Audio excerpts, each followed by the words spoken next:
All right, what's up, everybody? We got Skorch the Fears, episode 59 with my boy Naaman.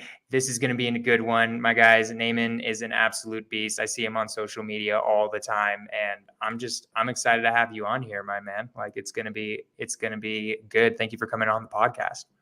Dude, thanks, Jonah. Your intro, by the way, is top notch. Haven't seen too many that can put yours to the test. That was actually really cool. So Yeah, man. congratulations on this podcast. You're doing really well. The intro is fire.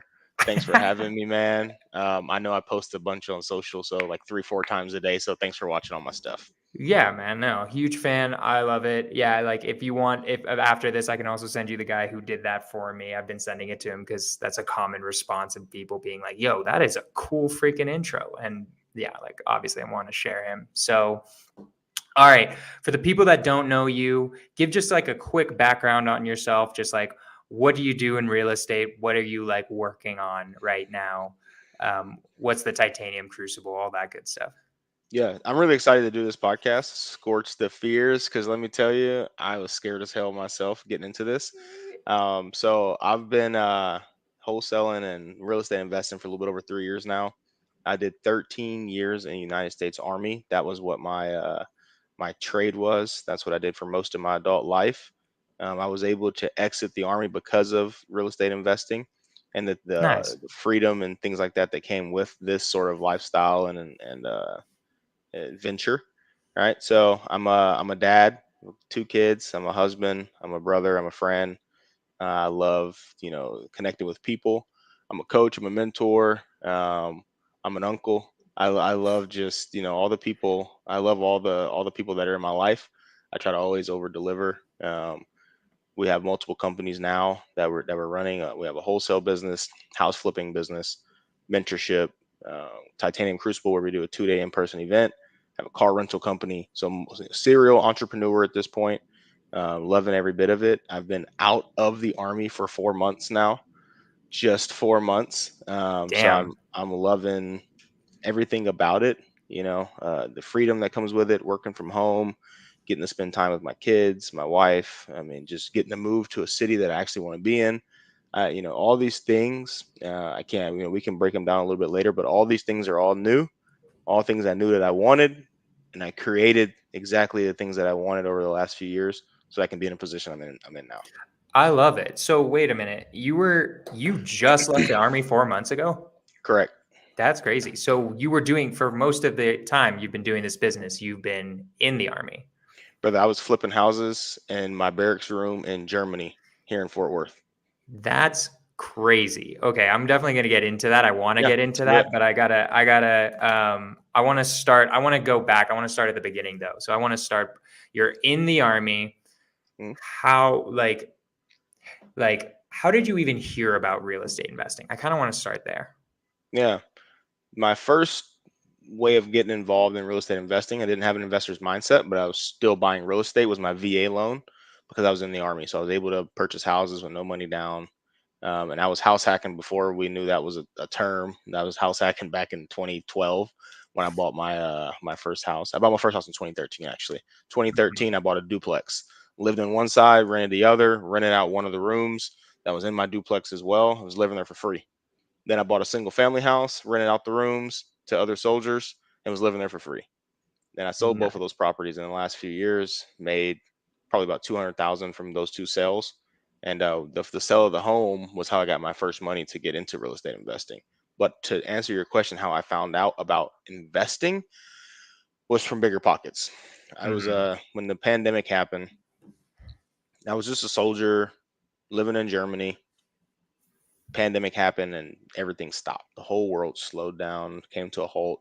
I didn't have much of a job. I was just kind of in my barracks room, drinking coffee, working out, trying to figure out what life is now. Now that no one's going to work.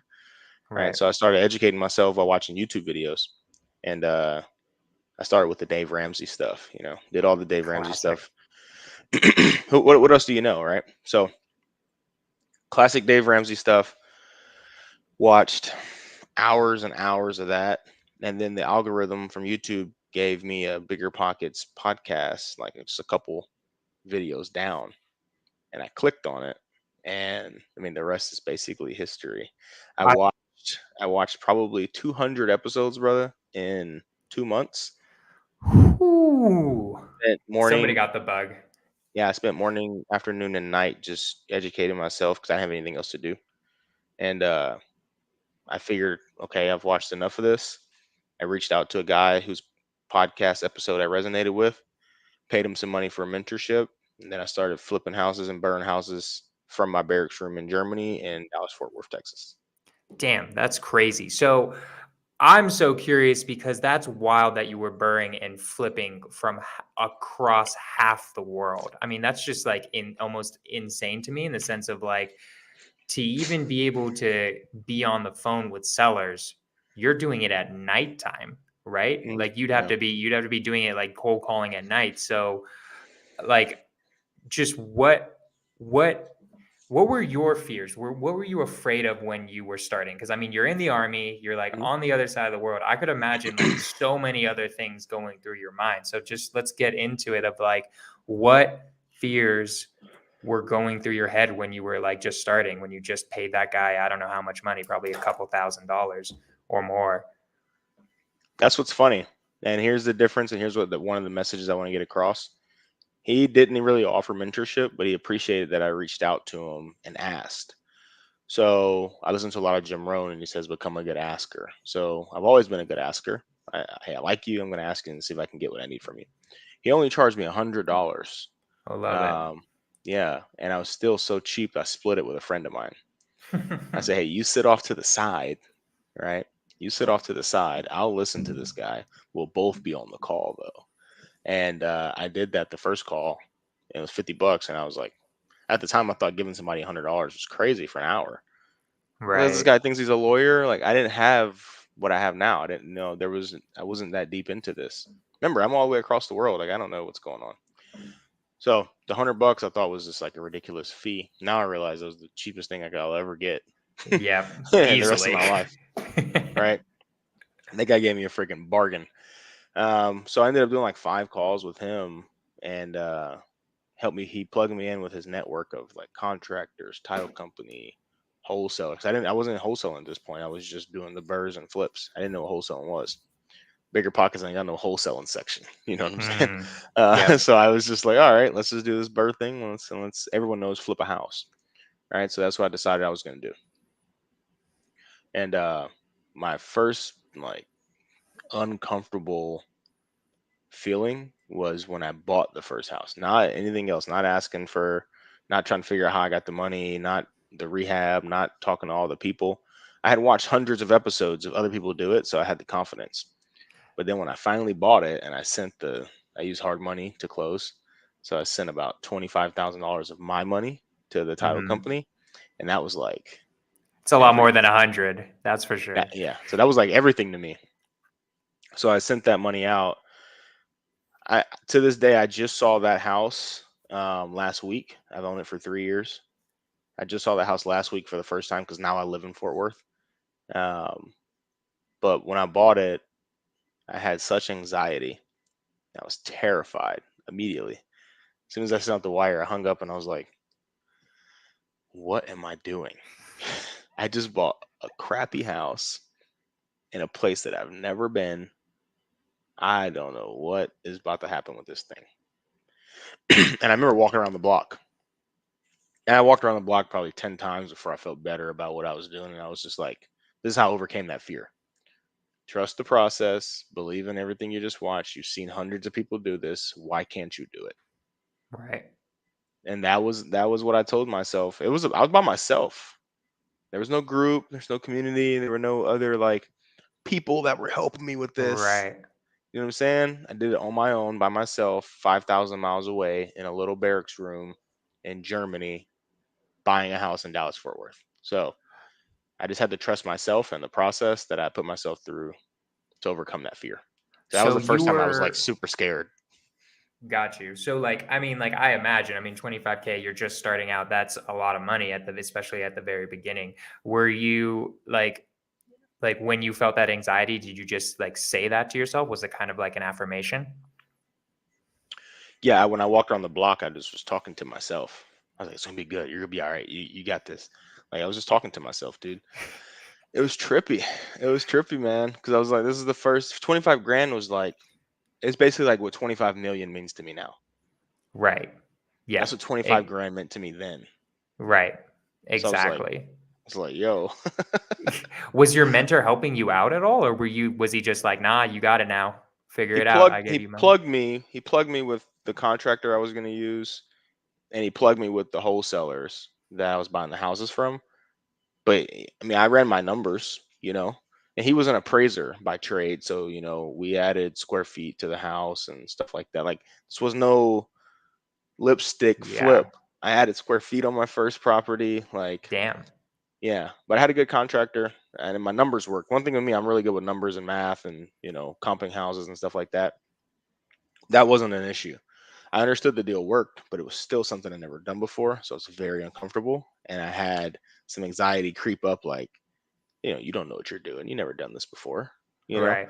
Now, dude, we'll flip a house in like a whole other state. I don't even think about it. I sleep like a baby. I don't even I worry. We love might, it. oh, that deal's not even gonna work. I'm like, well, we'll figure it out. Like, Yeah, it's I like love it. it's a different thing now. But I will never forget that first deal and how it made me feel. And I never felt like that again. But I did feel like it that one time.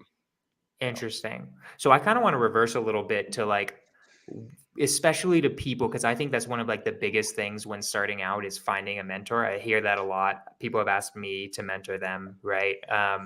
And usually I say no, yeah, generally, right? That's generally the most common response from like somebody like you or somebody like me who's just supremely busy and like have a lot of stuff going on, starting tons of yeah. businesses. What do you think makes the difference? Like, what did you ask that guy that you think made the difference where he was like, "Nah, I'll help this guy out." I think he just heard the passion that I had, and because I had did the homework. I didn't call Mm, him and freaking like, "Hey man, can you teach me real estate investing?" I'm like, "Hey, I just watched 200 episodes of Bigger Pockets. I watched both of yours. I mhm. think you know what I mean? Like I was prepared. I had already gave myself the ground level education to put myself in a position where he just had to assist me, right, with what I was doing. He didn't have to show me the whole thing. And that's the difference, because he was a high level investor. He'd already made a couple million bucks. That he didn't have to say yes to that. Right. He didn't have to, what's $100 to him? He just, it's like, I mean, he's not gonna do it for free, right? But $100 is basically for free. Right, literally. So, having passion, that's what you would say to somebody if they're, like, looking Yeah, for a mentor, be like, "Show them. Don't tell them, show yeah. them," right? Like, be like, "Dude, I've listened to 200 episodes. I'm in it. I'm not gonna be the guy who just calls you, gets a 5-minute call, and then I never hear from you again. Like, Be I'm gonna do worthy, it." be worthy of their time, right? Hmm. So, I'm gonna always bring up Jim Rohn because I freaking love this guy. He's a great He's, guy. dude. Well, he's a great philosopher. He's not alive anymore, but big Right. thinker. A lot of my life philosophies are based around him. I listen to him, every week, and he says, "Don't help the people that need help. Help the people that deserve the help." Hmm. And as a teacher and a leader, it's your responsibility to show people how to deserve your time.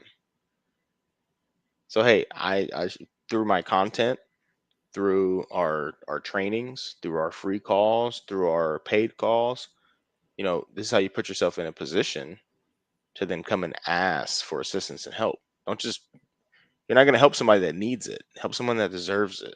There's so many people that watch 200 episodes of a show that is more qualified to be helped, that can help themselves as well, than someone who just have no idea. And this is going to start from the very beginning. This is not a good person. Usually, this is not a good person to help because they don't know what it takes. They don't even understand the ground level concept. They don't even know if this is for them. Right. No, that 100% makes sense to me. So keep going with your story. This or this flip, how does it go? Like, did you make money on it? Oh, dude, amazing. So I bought it for like 60 grand. You can't buy a house in Fort Worth for 60 grand anymore. So I bought it for like 60 grand, and we put like 25 into it, and it appraised for like 140. So my first Nice. deal, well, the first deal was awesome. All right, that house is probably worth like 200 grand now too. So like, Right. still own it, rental property, nice little rental. But before, here's what's cool about that deal. We finished the rehab on it, I had enough proof of concept at this point. Right? I was like, all right, this shit works. Can I cuss, Jonah? Is this cool? It's okay. Go for it. This stuff works. Hey, I can tell you don't love it.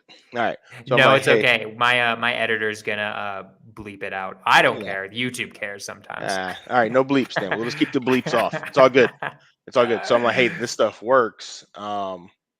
We should do more. So before I even completed the burr process, I broke ground on 3 more projects. So I had done the buy, the rehab, the rent. I had the refinance and repeat left, and I started 3 more projects. So I ended up Nice. refinancing on that house and another house at the same time.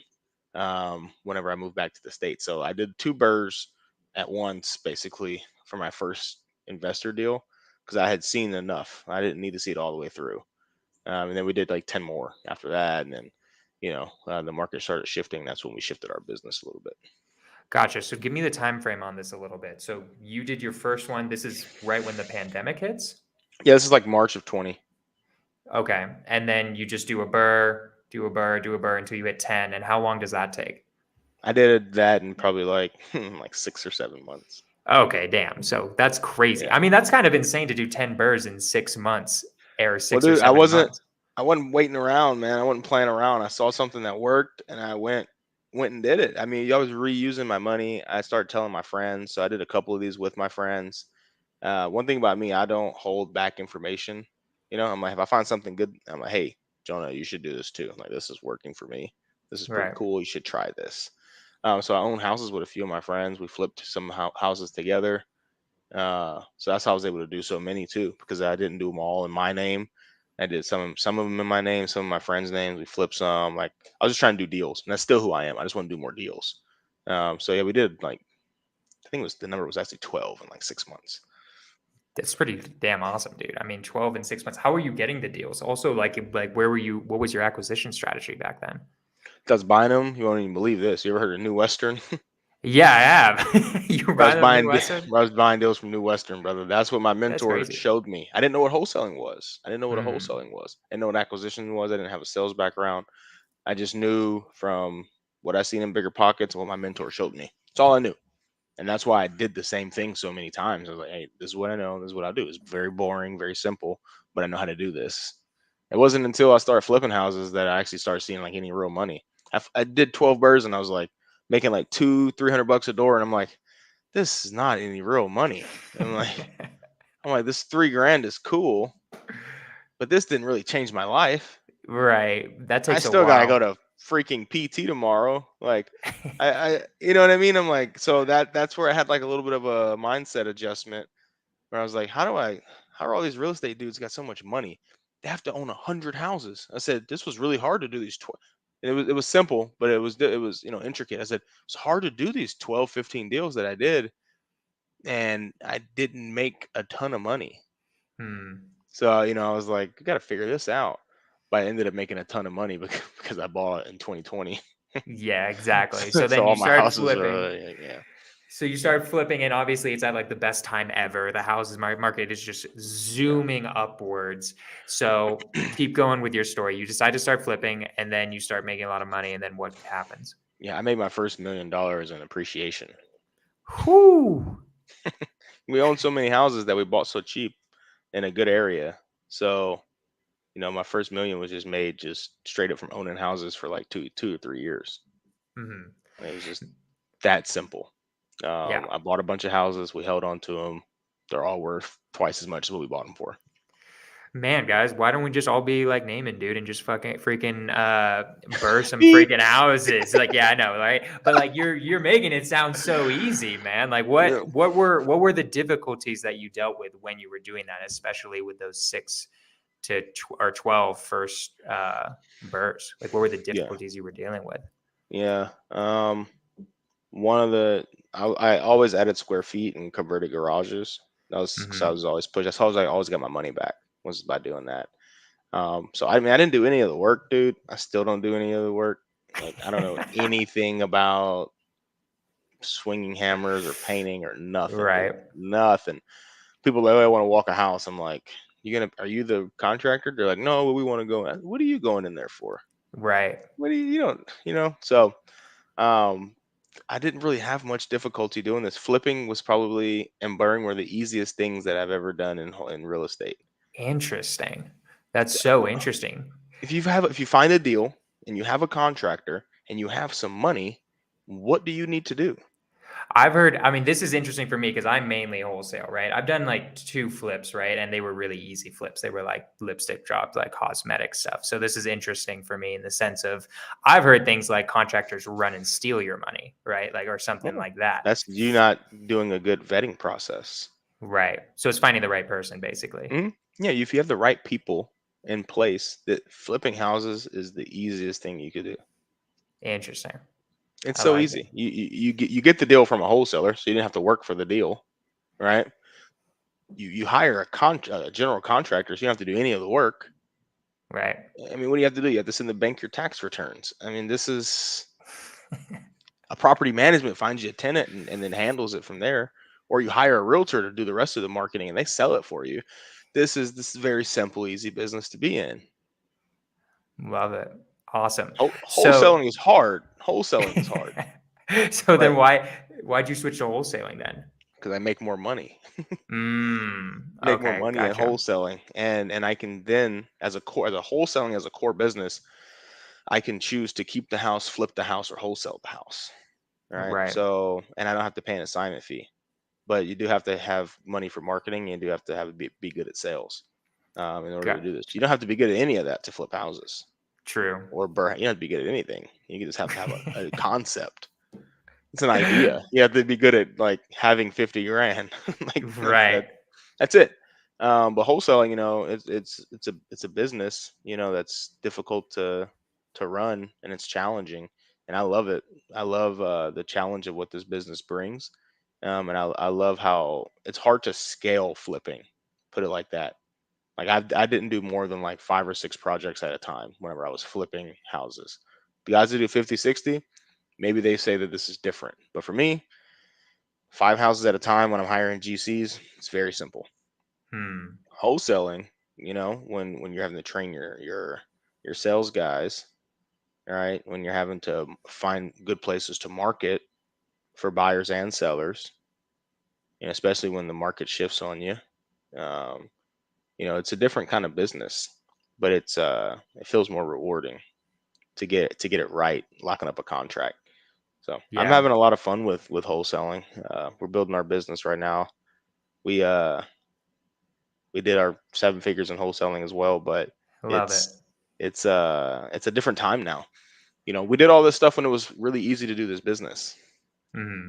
So now you got to be good at sales. Now you got to have your systems dialed in. You got to have right people on your team, and people that don't it's gonna show in here in the next year. Yeah, I'm already starting to hear it. I mean, some of my friends, like I'm part of this mastermind, and like some of them couldn't go to it, and just because they were dealing with their own problems, and you're already starting to see the cracks in some people's businesses, and it's happening. But so let's get into that a little bit. I'm just kind of curious. Mhm. What's your predictions with like the economy? Like, what should or how about this? What should people do for the newer people who are starting? How would you recommend somebody to start now with what's happening in the economy with like interest rates? Like, there's always the scaredy cat who's like, um, oh, it's a terrible time to get into real estate because interest rates are high, right? What would you say to that person? And what would you recommend as like the what somebody should do if they're just starting? Yeah. So there was 192,000 cash transactions last month nationwide. No, people are still buying freaking houses, man. Right. So what they're buying is different, right? What they're buying at what price point they're buying is different, but that's why I love wholesaling. It doesn't stop. I just got to offer you less money for your house. Like that's it. That's how you shift. Get better at sales, right? That's one thing I always tell everybody. Like if you can pick one thing to get good at, it's just be good at sales. Right. Learn how to talk to people, learn a good sales process, learn how to overcome objections, understand the philosophy of what you're doing when it comes to sales, and you'll crush it. And if you're not good at wholesaling, if you can be good at sales, you can make hundreds of thousands of dollars selling all kinds of stuff. All right. Right. So be good at sales is the first thing. And then partner with people, figure out ways to make it work so you can stay afloat right now. Right. If you're just getting started, find somebody that's doing they're a couple steps ahead of you and just work for them.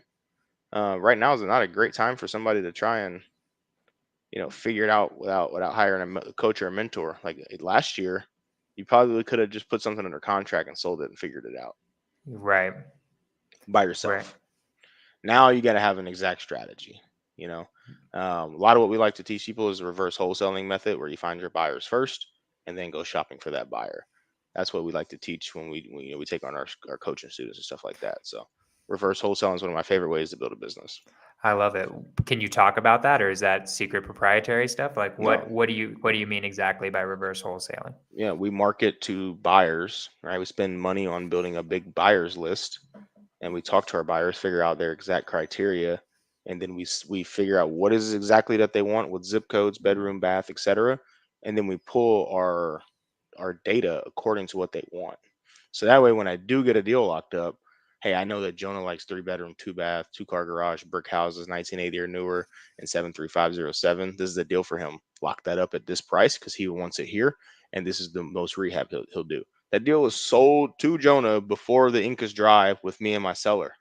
Right. That's a business model. That's a business plan. Right. I gotcha.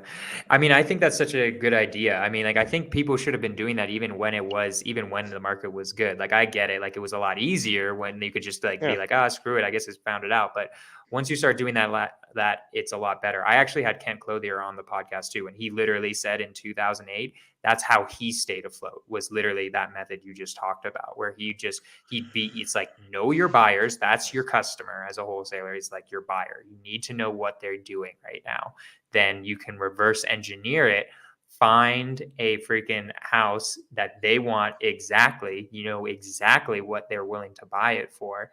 And then it's just simple plug and play at that point and just getting it at a price where you're also able to make some money. So I 100% agree. I mean, like, YouTube beasts are freaking saying it. That means it is. Hey, there we go, dude. Like, what a guy. That's my mentor, man. How do you think I Was learned that it the from? guy? That's who I learned it from. Oh, was that the Burr guy? No, hell no. Oh, Kent, okay. let Oh, me tell you, I didn't pay Kent $100 for nothing. yeah. I was about to say. I was about to say, I like, paid Kent dang, a bro. whole lot more than $100 to teach me Ah, wholesaling, But that's that's the point, hilarious. right? I continue to hire coaches and mentors to teach me the business. It's a cheat code, right? Masterminds, 100%. coaching, and mentorships are cheat codes, right? So the first guy that I hired, he was $100, and I thought that was crazy. I paid Kent tens of thousands of dollars to show me Right. what he showed me, So, but that's exactly who I learned the reverse wholesale model from, Jonah. He was actually Oh, on I my love it. call with our community yesterday. Oh, love it. So there we go. That's So my guy, man. hilarious. I That's love the that OG. dude, man. That's my guy. So we Great. yeah. There's a He's a few cool people guy. that I'd listen to, take advice from and criticism from. He's one of like 3 people that I actually care to listen to their advice. I love it. I think I totally 100% agree that like mentors and coaches are incredibly important in general. I would not be where I am today without the mentors and coaches I had. My two are Jamil and Pace, and I bet you know them. Like, those are my two guys as like mentors, and they helped me so much in my journey and like being able to get to where I am today. I mean, you're right. It's a cheat code. It's literally like putting in XOXXY, like Up, down, up, literally down, like up, up down, up, down. Yeah, down. like literally, it's like you get the Grand Theft Auto like Yeah. rocket launcher from it, right? So, like, how do you choose a mentor? Like, how do you find out? Because I know a lot of people in this business who, honestly, I know a few people who are switching, like they're going out of business and like now they're switching to coaching, right? And like I just know a few. Like, it's just real. I mean, that's going to be happening Yeah. because you can make so much more money from coaching, right? So how do you vet your mentors to know that like they're the real deal, and like how do you choose the right one for you and what you should be going for? Yeah, I've paid lots of money to people to give this answer. Okay, so everyone please listen to this answer. This is the All sauce, right. guys. I've paid hundreds of thousands of dollars to people to figure out wholesaling, house flipping, burring, hard money, whatever you name it, right? All the things that I've educated myself on. And you just need to pick someone that's just a couple steps ahead of you to be your coach, to be your mentor. Don't pick the person that's 30 steps ahead of you. Pick the guy that's Hmm. just a little bit ahead of you. Just a few steps. I'm telling you, it'll pay off better because Hmm. one, they'll have more availability for you. And two, they just did what you want to do. So it's fresh on their mind, right? You're best set to serve the person you once were. Hmm. You are best set to serve the person you once were. So don't go hire someone for 50, 60 grand mentorship that hasn't been in the seat that you're trying to get to in the last few years. It just doesn't make Interesting. sense. It doesn't make sense. They're on a different playing field, and the way their brain is working isn't where you need it to be at. And they're Huh. not and they're not going to be as available. I'm telling you. Like my one-on-one students, they call me, I pick up. Like that's what we do. We talk all the time, right? We have access, way more access. Dude, if I call Kent right now, he's not going to answer, right? Right. Not going to pick up. But if my guys call me right now, not right this second, 'cause I'm on this podcast, but I'll get back to them like pretty quick. You know what I'm Hmm. saying? That's such interesting advice. I like it so much because I for sure didn't do that. I feel like you can, what do you think about this? You can get value out of it, but damn, that would be incredibly valuable to just have someone who's a couple steps ahead that actually would answer the phone when I need it. Like, that's so, like, is that what happened? Like, did you have mentors who were just way too ahead of you and then you're like, damn, this kind of Yeah. sucks, but let me try it like with this? Or like, tell us the Yeah. story a little bit. Dude, so Kent was one of those people. I wasn't as qualified as I probably should have been to be a one-on-one student of his. And he still took me on. And I felt like I was wasting valuable hours with him because I was learning like KPIs and shit, with Kent Clothier. You know what I'm saying? You see my point? That's funny. I mean, yeah, I get what you mean. If you're Yeah. like at that level, like, bro, I get it. I'm part-time wholesaling, because I'm still in the army, Right. and Kent's my wholesale coach. That's hilarious. Like, and now I'm glad I have this relationship, obviously now, because I can call him for way bigger stuff and better things. But now I should probably be hiring him as my coach, but not 2 years ago. You Right. know, that is different. I should have hired somebody and I probably could have paid. I mean, dude, Half. two One half, fourth. an eighth, like, but I get it's what you mean. I've paid guys, more than I paid Kent, some other guys, to teach me some stuff. And I just use him as an example because he's come up organically a couple times. But like Right. you can find somebody who's a couple grand, who's a couple steps ahead of you, to where it doesn't break the bank, doesn't make you feel all weird. Because there's a lot of dudes that'll steal money from you to be your coach. They'll take your money and you won't even have any money for marketing. That's the Right. first thing I ask people when they want to be. They want, hey, will you be my coach? I go, listen, you got to have a certain amount of money in order for me to Mm, even coach you, because I don't want to take all your marketing dollars to show you our systems, processes, and give you access to me and my time, right? If not, we'll come up with a different plan for you. Like I'll show you something else that doesn't require you to pay me, right? I'll still help you, but it just isn't going to be one-on-one mentorship, you know. Um, and I turn people down all the time because I'm like, I wouldn't feel right if someone came to me and they're like, all right, Naaman, I got $10,000 and I want you to be my coach. I'm like, listen, I'm not the right coach for you. right. I'm just not the right coach for you. Like, well, you need to spend that on marketing. You need to take like maybe a sales training. You don't need to spend all your money on coaching. You need to Right. get some real world, skills, right? There's some So cheaper what trainings you can take to become a higher level person, you know? what would you recommend? So like let's say I come to you, Naaman. I'm a new real estate investor. I have the passion, I have the hunger. I listen to the 200 podcasts. I'm ready to go, Ooh. but I don't have money. Hmm. I'm completely out of money. I'm like, Naaman, what should I do? Should I just start cold calling people and hoping for the best? Should I what's step one? I'll probably hire you. I'll probably hire you. Okay. If you've listened to 200 episodes, listen, brother, no one else has told me they've done that before, right? I haven't found that guy yet. When I find him, I'm gonna say I've been looking for you, right? I've What if been he's looking for like you. what if he has a little bit of an ego and he's like, "No, I don't wanna work for you. I wanna work for myself." But, like, where what do you think I should do? Dude, drive for dollars and pound the phones. I mean, Okay. there's free ways to do this. There's so many free ways to do it. But if you got ego, again, you're not a good fit. Right. Like, dude, I make good money. I lift weights. I'm alpha. I sales. We close. Leave the ego at the freaking door. I don't have it. Like any of the people I work with, they know. Like I'm very humble about everything. I leave the ego out of everything. Like patience, marketing. I have stamina for like just hanging in there and being long term thinking. Right. I don't. The ego, forget it, dude. Like it doesn't help you get anywhere. So I wouldn't take that guy as I wouldn't take him Right. serious anyway. Okay, Get it? gotcha. Yeah. Gotcha. Okay, I like it. So driving for dollars, cold calling, it still all works. It's just that it's even better if you reverse wholesale. Bro, just work for somebody first. Yeah. The skills you're gonna learn, and you're still gonna get paid. I didn't say work for me for free. Right. Like we pay a base and commission. Like, you know what I mean? Right. And you can come learn how to be a badass sales guy and the business just by working in it. You know what I mean? So I just wasn't afforded the opportunity to go that route because I had a full-time job, a family. I had to start my business and figure out how to fire myself out of different seats in order to, run multiple companies and be a high-level CEO. Right. I love it. So, all right, getting more back into the story. So, we're flipping in Dallas Fort Worth. That's like your main market. Yep.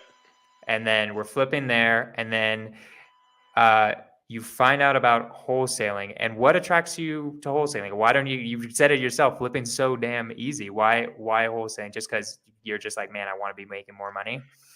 No, and this isn't a really good reason why I picked it. Um, it's kind of funny. It's not a great reason, but I was doing so much stuff, and I was like, dude, you got to just pick one. I forget what I was listening to at the time, but it was like, hey, I never got great at anything until I just picked one thing. And Hmm. I had already flipped, I had already bird, and I didn't love flipping houses, you know. And bird strategy, I found out real quick it wasn't going to get me big checks. Right. So I saw the lifestyle that the wholesalers were living on Instagram. I'm like, man, these guys are driving nice cars. They're at the basketball games. I'm like, this sort of lifestyle looks appealing, you know?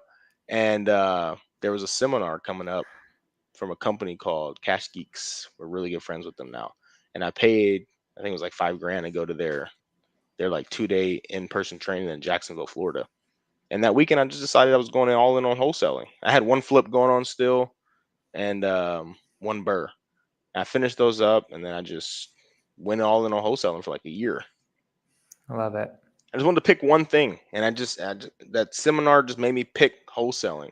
Like I went to that thing, and I was like, I'm just gonna roll with this. So I was already trying to wholesale, but I wasn't very good at it. So I was like, I should probably just do what I've been doing, hiring coaches and going to pro, going. So I went to that thing, and I was like, all right, we're going all in on this for a little while, so I can get good at this. I love it. And all of this is happening. You're still in the army. So like I don't I'm know how the still army works active at all. duty. I don't know how the army works. Are you working 9 to 5? Like how Yeah. much of your day can you even spend on real estate? Dude, 9 to 5, dude. And here's what's Holy funny. I told you Jesus, that bro. thing was in Jackson. Well, actually, I got PT at 6 o'clock in the morning every morning, and then I'm 9 to 5. Um, PT, physical therapy? physical Is that what that training. means? Physical training. Okay. So I'm working out every morning at 6 o'clock. I'm leading Gotcha. workouts for soldiers, etc. Can you go through your schedule a day as a real estate investor in the army? Like what is your day? Yeah, 6 o'clock workout. 7:30, 6 to 7:30 was our workouts. So 7:30 to 9, I'm like showering, prepping for my day, reading a little bit. Right. All this, meanwhile, this whole time I'm like documenting a lot of this on Instagram. So I'm like posting, prepping for my day, checking in with my cold callers, etc. Make sure we were ready to rock at 9 with what we got going on. 9 to 11:30, um, I'm in doing my army stuff, and then 11:30 to 1 I'm on my lunch break. I'm going home, I'm eating, I'm again checking with my business because I had hired dudes to run parts of this business as well. um, so I was checking in with the guys that were doing the cold calling, managing the cold callers, pulling my data, etc. And then at 1 o'clock I'm back on the army. 1 to 5, back on base. Come back off at 5, and doing real estate investing until I'm sleep. which is like what, 12 or something like that? 11. 11. I got to That's remember, I got to get crazy. up at like 5, bro. So Right. Yeah. No, I mean, I feel it. I mean, that's so cool, man. I mean, like, I'm very impressed. I mean, that's crazy. Like, A, you're getting pretty successful pretty quickly just to start off. And then B, the fact that you had to deal with that's more than a 9 to 5. That's like a 6 to 5. So you're really dealing with like 11 hours of your normal job and then another 5 or 6 hours of real estate yeah. investing. I like that. That's impressive, bro. I will just want to say that. I bet people have already told you that. So, what do you have you ever had? Because I'm curious. Have you ever had anybody who's known your story and then they're like, "Man, I just can't find the time to do it." Like, what goes through your head when you hear that? Everyone says that, but everybody's life is different, you know. My wife is super supportive, so like Hmm. she takes care of our kids. She makes sure I don't have to deal with making food and cleaning up, and Hmm. I can focus on high, revenue generating activities. Like I can focus on what we're building, focus on the business, focus on this, So different parts, getting things taken off my plate because of my wife and my friends. I have great friends. Like I said, that's why I tell you, I'm an uncle, I'm a friend, I'm a brother. Like Right. everyone in my life is supporting me. Some of my other friends run some of my other companies. My niece is coming to run one of my companies in my Airbnbs. Nice. Um, we delegate a lot of the leadership and stuff that we're doing, and we give people opportunities to shine.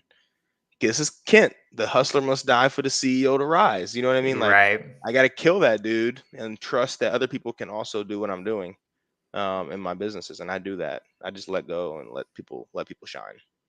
I love it. So, this is an interesting thought, like of just like I think it's something that I've thought about in like the sense of just like I've been watching that I feel like the woman behind the man like can create or absolutely destroy the business Oh, because dude. that's true. Like I see like so many times where like a lot of guys are and a lot of girls too, right? Like just don't have that supportive husband and then that like absolutely breaks it, right? I'm just curious like if I mean, I don't know if you've dealt with any coaching students or anything like that where they've like been like, all right, how do I get into this if my partner isn't on like the same alignment Mhm. as me? Yeah, we've had dudes that have quit because their significant other just couldn't hang in there with them for a little bit longer. Right. So it sucks. It really sucks. Somebody's can't they don't get the opportunity to do the everybody wants to do real estate, dude. Everybody. Right. I got guys that are coaching clients that make hundreds of thousands of dollars and they're like, I hang it up to try and wholesale. And I'm like, y'all are It wild. crazy. They want to do real estate, bro. So um the picking your significant other is very important. I had my wife before I made any real money. Like, Right. I got a pretty wife and she's awesome, smart, all that before I made any money. So I knew I got it right before that. And then she just proved me right. She proves me right every day by helping me out, with what I got going on. So if your significant other believes in you, if they can trust you, then they'll back you. They'll back you. If they doubt you, I mean, how deep is your bond Right. with one another if that's all it takes to kind of call some? Not to say there isn't some hard days and nights, but that to make someone quit on their dreams, is that the person you're supposed to be with? Right. It's true. I mean, like like is this your dreams or is this more like just a hobby? Like in the end, like I remember I heard, I think it was Grant Cardone I was listening to where he was like the like Elena like that one thing that like I can't give up for you is my dreams. Like if it just won't Yeah, work, I'll be miserable and then this just won't work out forget all at that, all. dude. I want to make a ton of money, all right, and I want everybody around me to make a ton of money. If my Right. wife didn't help me do that, it wouldn't work. Right.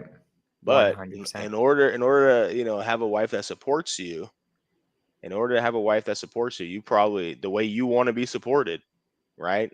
You probably need to make a lot of freaking money too. Right. I mean, it helps for sure. Nobody want no broke ass dude with some whack dreams. You're like, Right. That's hey, I doing got these nothing. dreams and I ain't making no money. Make some freaking Right. money, dude. Figure out how to put 20 grand in your bank account every month. Your Right. wife will be pretty happy. All right, and you can do that from sales, man. I'm telling you, I made more money this month than I made any year in the army, Right. and like my wife's pretty happy. Right. It's from hard work, man. Put in that work. It's very possible. I love it. She'll let me So, chase my dreams. We can afford it to chase my dreams. yeah, Yeah. 100%. And then, so you're focusing on wholesaling. What were your greatest challenges when you switched over to wholesaling? Hmm. Greatest challenges. It's a great question, brother. Hold on. Building a team Hmm. and then being a great manager, not just a great leader. Explain that. Oh, I will. So I had to check myself, dude. I was holding us back a little bit because I thought I needed to be the guy on the phones. That's what I'm good at. Hmm. I don't close a deal. All right, I love it. But I'm not sharing all my good stuff and training all my people. So lately, this is something I've adopted in the last like 2 months. I spent a month building out some training, and then I spent the last month training my people. And I know that that's going to pay tremendously. I was being a good leader in the sense that, hey, I'm setting up these systems, these processes, I'm putting leads in front of you, I'm leading by example, I'm in the trenches with you, right? I'm doing all this stuff, but I'm not managing them and helping them grow, right? Right. That's where I was failing the people I was working with. And I fixed that stuff. But that was one of my big challenges, and that was just recent. That wasn't something that, like, in the beginning, it wasn't that hard to wholesale 2 years ago. So I mean, Right. greatest challenge was I didn't have enough money to spend on marketing. Right. Right. Right. I didn't have enough money to market. I didn't have enough to throw 50 grand at marketing every month, like we can now. And so that was probably one of the issues back then. But recently, just becoming a better manager, and that made me an even better leader.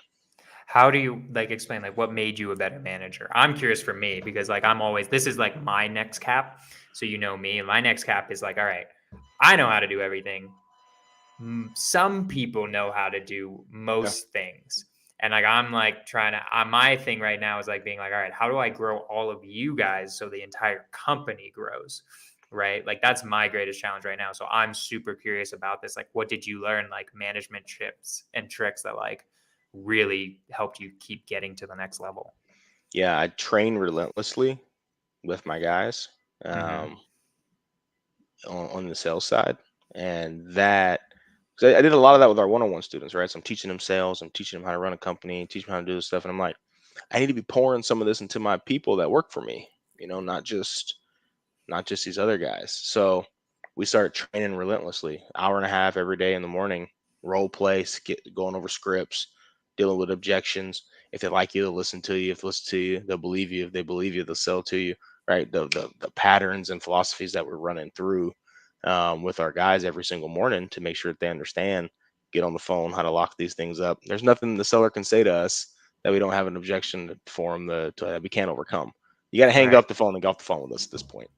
And I did that through just tons of repetition first myself, and then actually caring enough about the other person to take the time to train them relentlessly.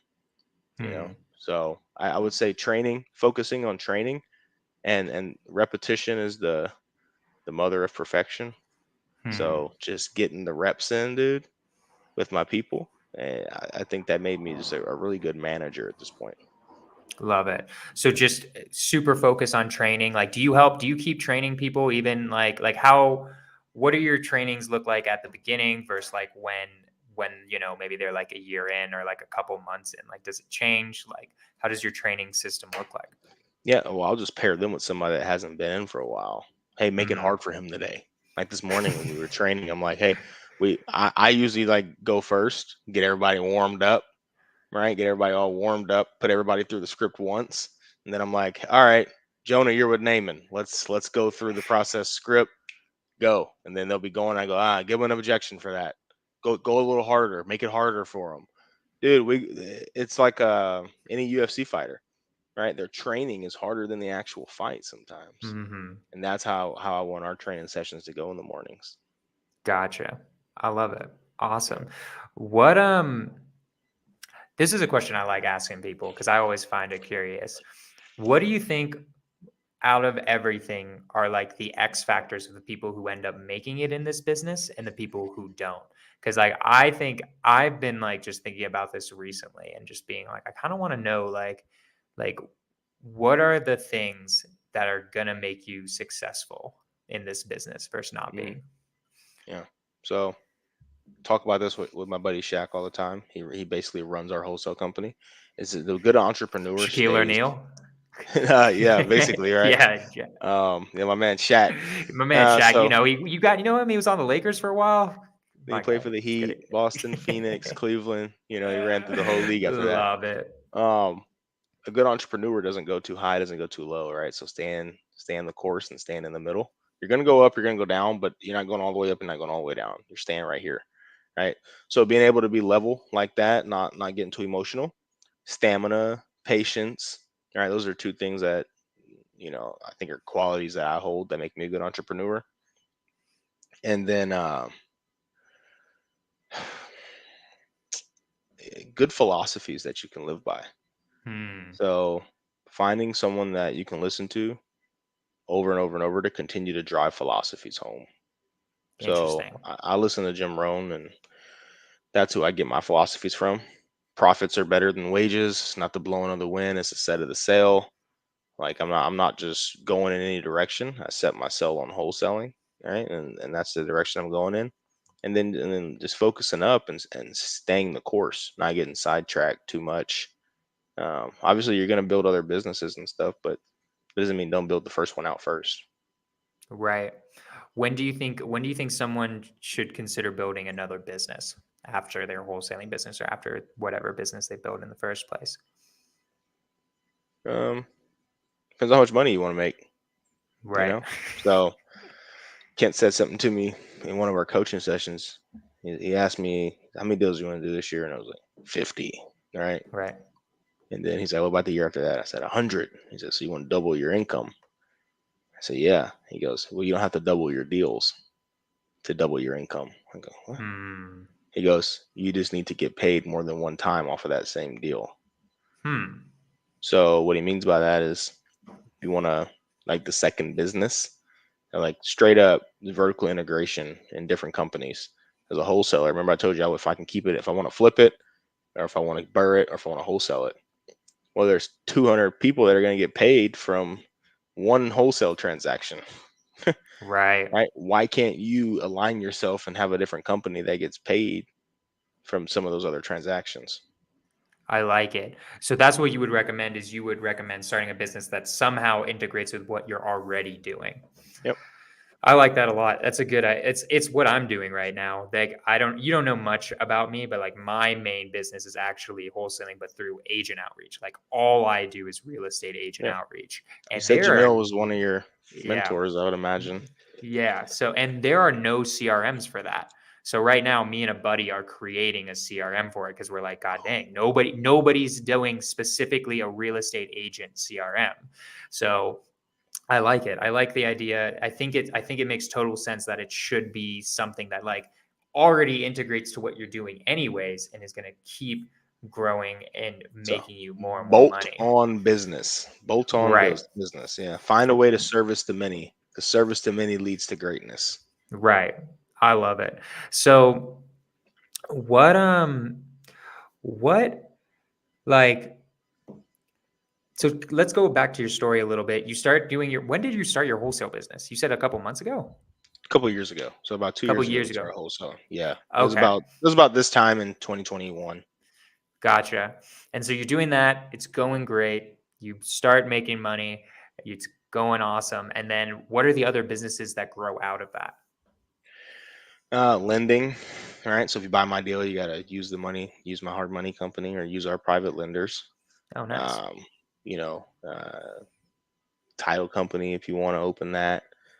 Uh, I mean, there's all kind of What are the little ones business. you're doing? I'm asking Oh, like what are the ones you're doing? we do the lending side of Hmm. it. So you know, you want to buy our deals, you got to use our hard money company. Then we also flip a lot of the houses. I like to raise private money to flip houses, so we get a lot of people paid that way. We get kickbacks from a lot of different referrals and affiliates through our coaching program, serving our community. So we built a couple different streams of income through those. I have my community that we run. It's over 100 real estate investors. Love it. So it's an MRR off of that. It's $100 a month to be a part of that. And then we do different trainings and stuff like that in that community. So I mean, dude, we get paid 50 different ways. You Right. know, there's a lot of ways to make money, but it's all based around service and impact, right? It's not actually about making money. Right. If you're trying to make money, you're probably not going to make any money. Okay, You got to be solving I'm problems. sure somebody's listening and is like, what the fuck? I specifically wanted to cuss there, right? It's all good. You're good, man. Don't worry about If it. Yeah, but I'm saying if you're looking to just make more money, it's don't think about making money, dude. Find a way to serve people. Find a way to get more impact, more freaking service to people, more helping, more giving, and that's how you'll make more money. I'm telling you, man, this stuff just comes back to you. The more Hmm. good stuff you put out there, the more money you get to. The more people I talk to, the more money I make. The more money I give away, the more money I make. The more free calls I hop on to help people, the more money I make. It's just how it goes. So help people, be genuine, and the money will come back. Be yourself. Like find a way to be yourself. Don't try to be somebody else. Don't try like you don't. Your mentors are Pace and Jamil. You don't act, sound, talk like neither one of them because the real Jim is Jonah, Right. right? So 100%. I learn things from them, and certain things they say, I'll quote them because they're just absolutely genius, right? bro, But yeah. yeah, no, but I'm me. I, All the words have already been said and said better, right? So why are you trying to I like that. recreate words? Yeah. Put your own style on it because you're unique, but you can say exactly what they said, which you're in your own way. Give them credit for it or whatever. It doesn't matter. But all the words have already been said. Stop trying to be like this Stop trying to guru be Plato, philosopher. bro. Yeah, he already said it, all of it. It's Right. already all been said. I love it, man. So we're coming to the end. I always love ending the podcast with this question, which is if you, Naaman, could go back to yourself in the army bunker, you're just about to start doing your first burr, you're about to just start hopping into real estate. What would you say to yourself then, knowing what you know now? What would be Mm. like, what would you say? Woo, woo-hoo. Find as much money as you can and keep all those houses, dude. The market went crazy, dude. If Right. I could go back, man, I would just keep. I probably flipped 20 houses I should have kept. Yeah, would have Damn. made 5 times more money. You know? Interesting. Okay, so we would have been like, just keep burring it. It's like I Yeah, know that $300 check doesn't seem like much, but like keep going. That's what yeah, you would because said. the time goes by really quick. Um, it goes by really quick. So I look back now, and I've been out for 4 months, 5 months now, into January. And that first deal didn't seem like that far away, like not that long ago. Right. I know I'm on like this accelerated reader program where I'm pushing the pace fast as hell, but it really wasn't that long ago. And I know we just went through like the greatest market of all time, but it would have been Right. cool to have a few more of those houses. I still would have sold them. I would have just sold them a little later. Right. Right. Guys, get the money. Always get the money. Don't delay the gratification too long. Go get the money. The last 2 years have been a facade that people think like, oh, this money's easy to get. It's not that easy to get. If you got a good deal, you can make the money, get the money. I love it. This is what I say to people, and you can tell me what you think of this, whether you agree or disagree. But for me, I always tell people like it's like a pyramid, right? I always say wholesaling is just like the base of a pyramid, right? Like it's just the base. It's where everything starts, low risk. You're getting your money now because you probably need it now. So you're like can actually start replacing your income with it. And then it's like, okay, if you really want to add on flipping, if you really want to just get deeper on the deals that you're getting, but then if you actually want to become wealthy, if you actually want to be net worth wealthy and like get the financial independence, that you can get it from wholesaling. It's possible. But it is, I don't know what you think of Transactional. this. It's It's a transactional. lot, right? And I feel like it's a lot easier if like you just own the real estate to could get that financial net worth than it is through wholesaling it. I know a few people. I mean, Jamil does it. Like there are a few people who do it, but like I that's how I view it. So I don't know if you agree or disagree with what I just said, but I agree. I agree with parts of it. I did it the yeah, opposite of how most people do it. yeah, I know. And I still choose to wholesale. I just like Tell me it how more. you would edit that. I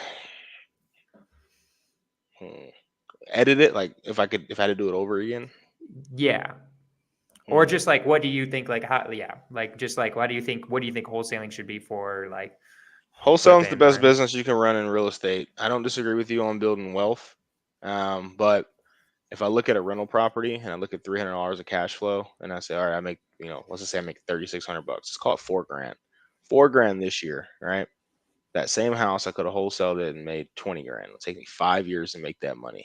right. I, you know, I come on. get it, man. Look, dude, I mainly wholesale, so I You kind of got to feel work you. though. You got to work though, right? Jonah, we're Right. probably about the same age. How old are you? I'm 27. Okay, I'm 32, so we're about the Right. same age. So Yeah. what we've seen, is this great market, right? And we're young enough where we're gonna see another one of these at some point, Right. right? We're young enough; it's gonna happen again, okay? And we can work right now. People get it wrong where they think they don't want to work. You just don't Right. want to do the work you're doing right now. Right. Right. Dude, I get so fired up to get up tomorrow and train my people and make my calls and talk to my clients and find a new flip and check on my last flip. All these, I want to do all of it, dude. I want to do all of it. And it's because I like this work. You don't want to do the work you want to do right now. Don't fall in love with this passive income crap, because you're gonna get the passive income you thought you wanted, and you're gonna be sitting there like, this isn't fulfilling. I get what you You mean. you do want to work. You just don't want to do the work you're doing right now. Right.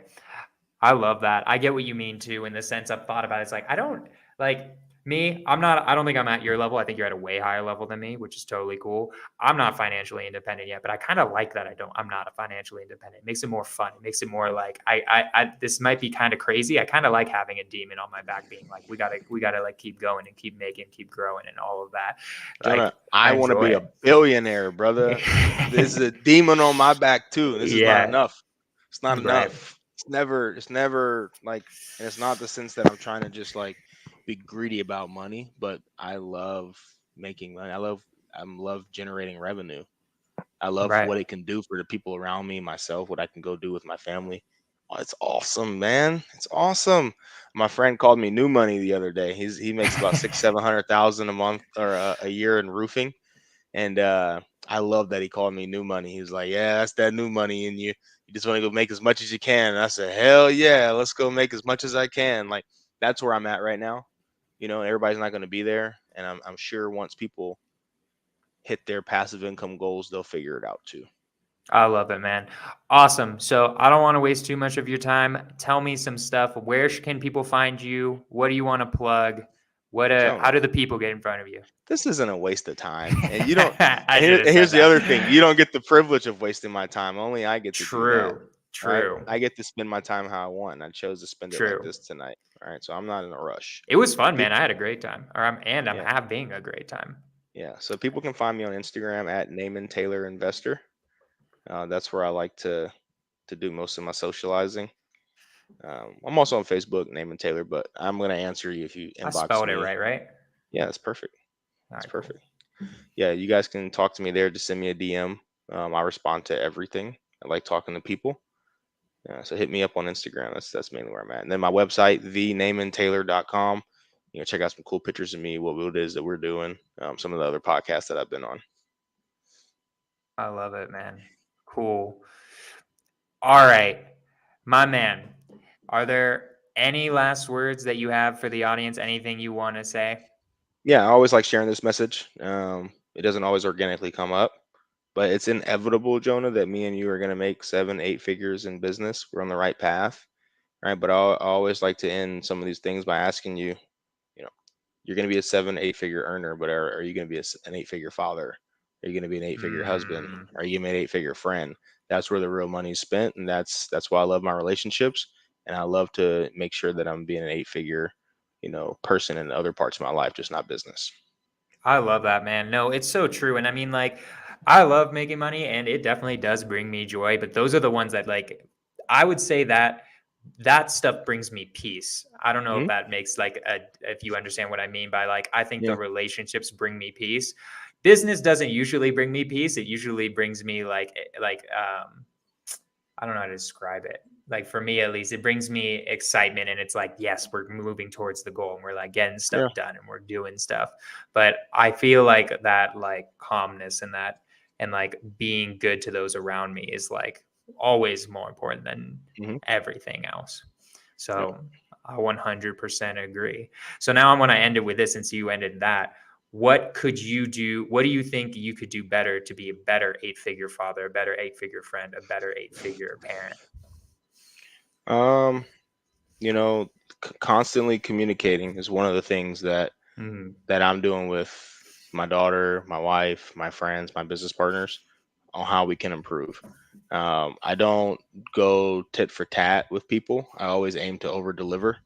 I don't keep score, right? And if I can continue to do that, there's no one that can say, "Oh well, he's alright, he's okay, he's cool." I came on here and I'm like, "How can I just crush Jonah's freaking podcast today?" Right? Like, how can I do that? When I come home from work, I'm like, how can I just blow my wife's mind today? Right? How can I see my daughter, she wakes up. How can I just make her have the best day she's having right now? What can I do right love now? it.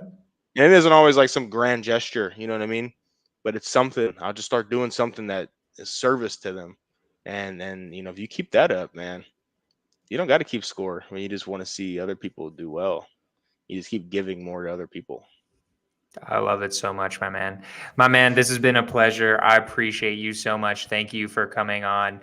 Guys, next week, 5 p.m., we'll bring it back to Thursday probably. It's going to be amazing. I'm going to see y'all next week for Skorch the Fears. Naaman, you're amazing, brother. That was super fun, and I appreciate you. Yeah, good luck putting out this fire. Let's go. Absolutely Scorch the Fears. Feel Naaman, bad for your the next beats. guy. All right. I will see y'all next week.